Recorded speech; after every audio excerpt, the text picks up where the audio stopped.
ข่าวนางยิงไต้ก้อนหนึ่งย่าเอาตายเสมกไว้ในห้องน้ำตีเกียงใหม่ตีเวียงเกียงใหม่เมืองไทยนั่นมีนางยิงก้อนหนึ่งย่าปืนเอาตายเสมกไว้ในห้องน้ำทางภายในยาวเจ้าหน้าที่ห้องบริหารแม่ปิ้งลาตีสื่อข่าวว่าเมื่อวันที่18เดือนธันวาคมปี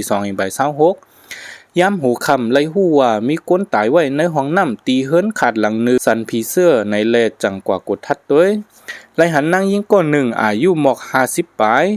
เอานางงบถังภายสินั่งตายไว้ในห้องน้ำตีกวักโหแลจอมตุกคิงมีห้อยปอดทูบเสียมกะตีข้อก็มีห้อยหมีบไว้ขาดล่ามว่าจะขาดกว่าไล่หมอก2วันในยาวเจ้าของห้องนั่นจือห้องใจสู้เป็นเจ้าไต้กวนเมืองมานมันใจก็หายหลายไว้หลายวันโคเลี้ยงแต่อ่ำเอากว่าก้นหนุ่มใต้จือห้องใจข่อยลาตีบริหารว่าอันลู่ตายกว่านั่นเป็นแม่เขาจือห้องนางคำอิงเมื่อวันที่16หูคำแม่สืบพงว่ามีโอ้ยก็เอารถเครื่องมาหับแล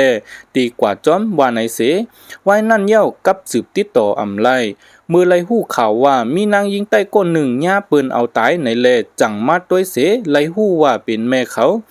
ขาตั้งใจสู้อันหายไว้นั่นเป็นจู้กันในยาวก้นหิมจำลาดว่าใจสู้นั่นเหตุการณ์ลุ่มล้าสวนตีห้องเห็นหลังหนึ่งเมื่อวันที่18นั่นอ่ำหันมันกว่าเหตุการณ์แลคู่สอนมาไขมันตีเฮิรนก้วยกาอ่ำหันมันเสมีก้นตายไว้แลจังกับสืบปองข่าวเจ้าหน้าที่ตำรวจในยาวเจ้าหน้าที่เขาผุยต้วยกองวงจร44กำลาจึงไล่หันใจสู้เอารถเครื่องต่างมันนางกว่าดีห้องมันใจก้นหันจอมโกลาดว่าใจสู้ว่ามันเติดฉีแลเดเมื่อตึกเหล่ามันนางในยาวจอมหนังสักสีหลักฐานในห้องเฮิรนแลอันมันใจหายหลายกว่านั่นเสเจ้าหน้าที่ทางเถิมว่าใจสู้เป็นก็เฮ็ดให้มันนางตาย